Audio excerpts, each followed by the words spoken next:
Namaskar. Hello and welcome to PGurus channel. I'm your host 𝙒𝙖𝙩𝙤 Iyer. Today I am with Sridharji, and Sridharji and I are going to be co-hosting episode 334 of Daily Global Insights. We apologize, my fault actually, that we could not bring the program yesterday, but today we are playing catch up and we are up and running. And we'll be again starting our session of Daily Global Insights on Monday. But in the meantime, we may have some special episodes also for you for your Sunday listening. So let's first start by looking at what is India's vision in Indo-Pacific. And Sridharji is going to critique a little bit about the speech that the External Affairs Minister, Dr. 𝙒𝙗𝙗 Jaishankar gave. Sridharji, your thoughts about what he's trying to say. What was the new thing he said in this, sir? I think the most important aspect that he touched on is he brought back Quad. Nobody talks about Quad these days, but he is brought back Quad. He re-emphasized and asserted the importance of Quad, and he calls it as a truly pluralism in terms of its architecture, which preserves and propagates some of the things that he is advocating, which is open seas, trade, rules-based engagement, respect for sovereignty and nations, etc. And he encompasses this with the notion that security is a deterrence, but the whole aspect is around the enablement. So it was quite eloquent because he chose Thailand, which is one of the key ASEAN members, addressing a whole bunch of intellectuals and the audiences from the ASEAN, reaffirming the importance of Quad and asserting that is what India stands for, and that platform is the ideal platform in terms of the objectives. Thank you, Sridharji. And viewers, let's take a quick look at what is happening in coal mining. You all will remember that just like the 2G scam, there was a coal scam, and the Supreme Court banned mining of all coal in India. I mean, that was the status in UPA's period. And then under the Modi government, again, they did proper auctions and things have been moving smoothly. Today, India produces 700 million tons a year, and it is hoping to produce 900 this financial year, which means it starts in April and goes all the way up to March of next year. How realistic is this? Because the bigger goal that India wants to achieve is to have 1,500 by 2030. So 8 years to go, 800 million tons, gradually going up. Makes sense. What will that do to air pollution, and where does this coal get used, sir? So I think two important messages from this. One is India is also the largest producer of alternate energy, which is solar, right? So they have been on this path of moving towards contained or 0%. There's no question of 0%, but minimum emissions by global standards. But the advocacy around coal here is contrary to what United States and some of the Western nations initially aspired, and you can now see India is well on its way towards using coal as an important source, not just purely for electricity generation, but also for other forms of necessity, such as for producing cement, steel, etc. No different to what Europe did. And Europe is now with fossil fuels being cut off from Russia as a result of the trade ban and sanctions. They're also moving towards coal. So a clear message to United States, especially the progressives: you are producing fossil and you have natural gas. You are stupid to cut it and try to move somewhere else, especially when you are confronted with energy issues around the world.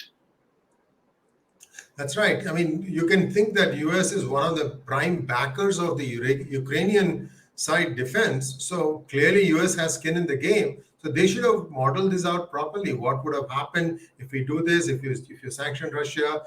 I mean, to me, Sridharji, I still can't believe why United States did not recognize Ukraine as part of the NATO. I mean, the buildup was happening for months on end, isn't it?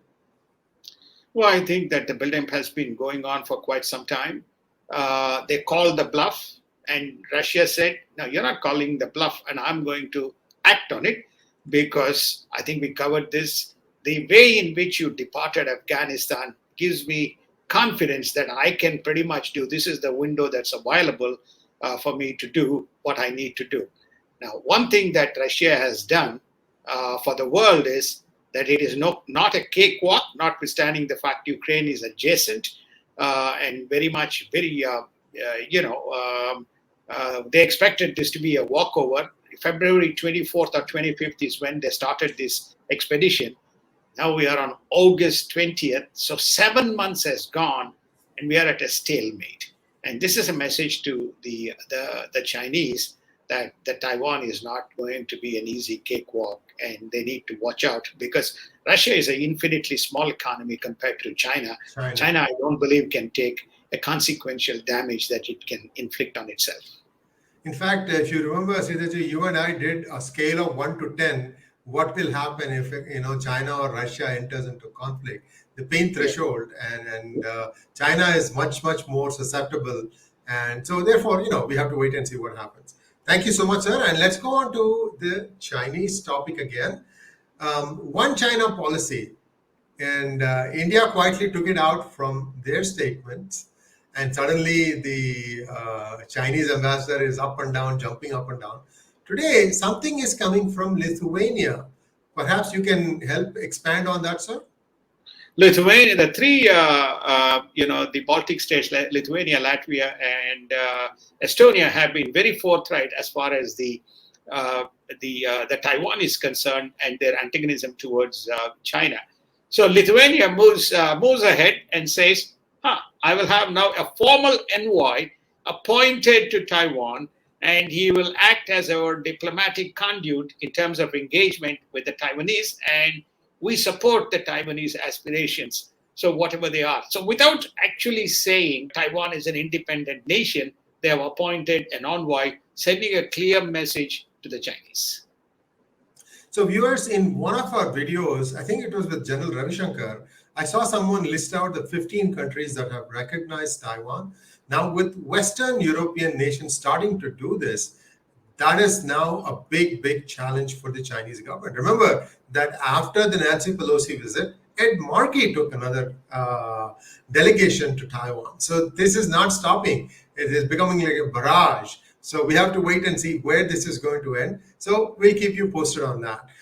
Next, what we are seeing is the United States and Taiwan, again, Taiwan related, are going to start formal trade talks. So perhaps you can explain to our viewers, Sridharji, quickly, from 79 is when the recognition switched, right? Yeah. In UN Security Council and so on. Before that, the Republic of China, also known as Taiwan, was on the Security Council, believe it or not. Yeah. and then the thing switched. But the United States continued to do business with Taiwan. So in such situations where you are sort of de-recognizing a particular island nation, but continuing to do business, what really happens, diplomatically speaking? They call this policy as strategic ambiguity. Both United States as well as they call it as a strategic ambiguity, which is effectively state that the Taiwan went away because not recognizing the communist format of government and the usurping of power within China. So the democratic nations and democratic states led by United States says, we therefore recognize the aspirations of the people which have chosen a democratic path in terms of conducting its governance process. So what is the best way to move the agenda forward? The best way to move the agenda forward is to continue to engage, encourage people, very similar to what's happening you can see in Myanmar as well. So continue to encourage people, continue to transact. And suddenly they realize that Taiwan is also a great engineering and electronic powerhouse. And you saw the resurgence of many semiconductor complexes evolve out of Taiwan. So they encouraged, they built, they put capital, and they normalized from a formal trade mechanism by which flow of capital happened between the United States and into Taiwan. Now, what they're doing to up this ante, so they're going to expand into 11 specific sectors of cooperation, which is to say they're going to put money and they're going to encourage these people to not only expand their footprint within Taiwan, but also within United States. In the process, any antagonistic decision that is made will effectively enforce United States to protect its own interests in terms of moving forward. Very similar to some extent how they are protecting Saudi Arabia as well today on the energy side. So one wonders what went wrong with Hong Kong, sir. Well, Hong Kong was a formal handover that was stitched between Britain and China. So they formally, when the new CCP or China was established, there was an agreement that it is a licensed colony, which Britain had. Okay, in 1999, we will hand over the power and you run with it. And China said, thank you so much, and end of story. Remember, much of the banking, I mean, it's not a free cakewalk. Britain earned significant amount of money, had exclusive access through Hong Kong Shanghai Banking Corporation into China to conduct banking operations. So there was a quid pro quo between Britain and China. And to some extent, you have to blame the United States as well, because United States was very, very, proactive in allowing China to come into WTO, assuming that there will be normalized relationships, but it turned out to be the other way. So I'm going to read something about this. Very interesting news coming up. Ronald Reagan, the US's Ronald Reagan, is now leaving the Taiwan Straits area back to Japan after the Nancy Pelosi visit. So US is kind of taking back some of the ships that were very close to Taiwan. Second thing is that Japan and China are continuing to have a dialogue despite the Taiwan tension. So that is again interesting. Japan has a lot of investments in China. Many of its manufacturing moved from Japan to China. So it's not something that's going to be easy for them to like turn off a spigot. So we have to see how that plays out. Now, here is the interesting thing. Both Russia and China are going to be attending the upcoming G20 meeting to take place in Bali in November. Suddenly everybody's okay now, sir? No, Jokowi, Indonesian president, is very keen to bring, Indonesian leader, very keen to bring the Russians and the Chinese. He doesn't want any confrontation.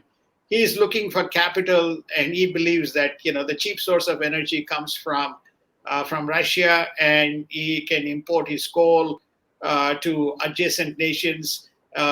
He needs Chinese money and Chinese investment.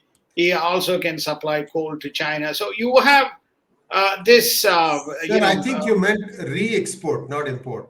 Re-export. No, I meant Indonesian coal to China. Indonesian coal to China. Okay.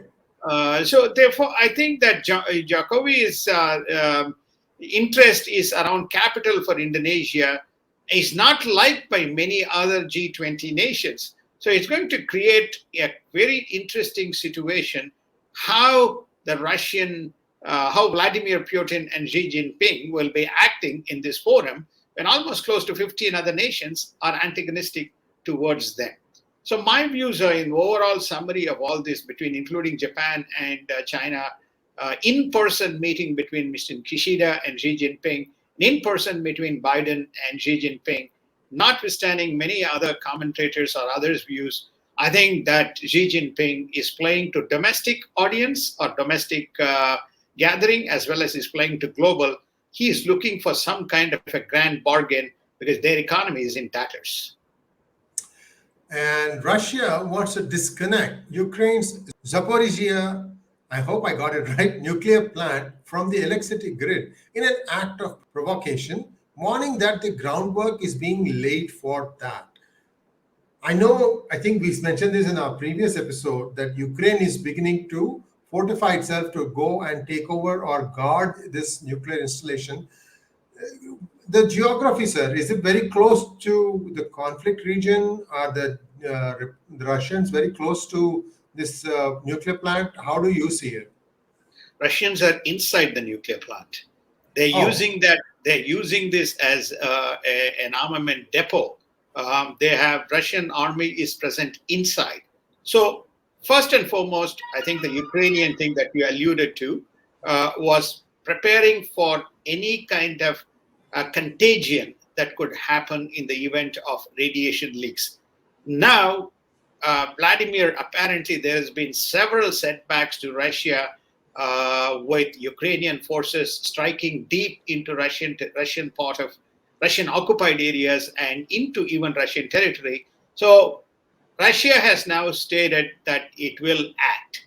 So Ukraine believes that one of the first things that will happen is that they will disconnect it from electricity grid, which powers Ukraine. That's one of the first things that may happen. The second thing that may happen is they may trigger something which could potentially cause radiation, and they're using this as a blackmail or as a threat. It is the largest nuclear plant in Europe, which prompted today, as we came in, Macron to speak with Vladimir Putin and say, don't do anything silly and antagonize the world. And Turkey shocks the world with a rate cut from 14% to 13%, and inflation is surging at 80%. Sridharji, why aren't people out on the streets in Turkey? Army, and it's Erdogan. So therefore, they don't come into the streets. You remember there was some rebellion that was mounted against, and everything was purged. So he's the Iron Man of Turkey. So therefore, that is why you don't have the people on the streets. But the important message here is you can see economics don't matter when politics and advocacy runs. When the rest of the world is going the opposite, when inflation is high, with Turkey's inflation at 80%, they've reduced their rate from 14% to 13%, clearly sending a wrong signal to the markets. But does Erdogan care? The answer is no. Yeah, that's a strange move. Let's see. Next, we'll talk about oil inventories. And United States is probably facing its lowest in inventory since 1985, despite a 10% fall in the crude prices. Now, winter means you're going to have more heating costs, and heating costs are, natural gas production and gasoline go hand in hand. In fact, United States was so generous that most of the shale, whatever natural gas was being produced, they just burn it off. Now, they're probably storing it and trying to make money out of that. That is one side. But the challenge is, if the inventories go low, US is weaned on roads and buses and cars, sir. Well, two important messages. First and foremost important message is it's low despite drawing from the strategic reserve. Remember, we have been pulling oil from the strategic reserve. It sends a clear signal that there's going to be some kind of challenges coming as we get into the winter period. Every part of, you saw Europe experienced a very, very tough winter, and they're trying to get over, as they head into the next winter. So that's coming home to United States very soon, number one. Number two is, which is even more, as we, this Inflation Reduction Act envisaged actually increasing licenses and adding more capacity for drilling. That was the basis under which Manchin signed off on the stimulus budget. Now the progressives are saying, no, he ditched us last time, so this time, bad luck, Mr. Manchin. We are not going to allow more drilling because this is about climate and energy. So therefore, if they're going to renege on these additional supplies that United States badly needs, then we are in for clearly more trouble. That is the message. Well, I'm wondering why Manchin doesn't join the Republican Party, or at least caucus with them, because he seems like his thinking is very Republican. Thank you very much, Sridharji. And that brings us to a close of episode 334. Please consider clicking on the super thanks button so that you can show us your appreciation. Sridharji just came back after a very busy sojourn around the world, and we are hoping that we'll continue this, and we need all your support. We have got good response from you, but we would like to get great response from you. Remember, PGurus is a pen that needs ink, and that ink is something that you guys supply, whether it is watching our program or liking it or sharing it, also subscribing to our channel, forwarding it to your friends and relatives. Please help us spread the word. We're not asking you to pay any money.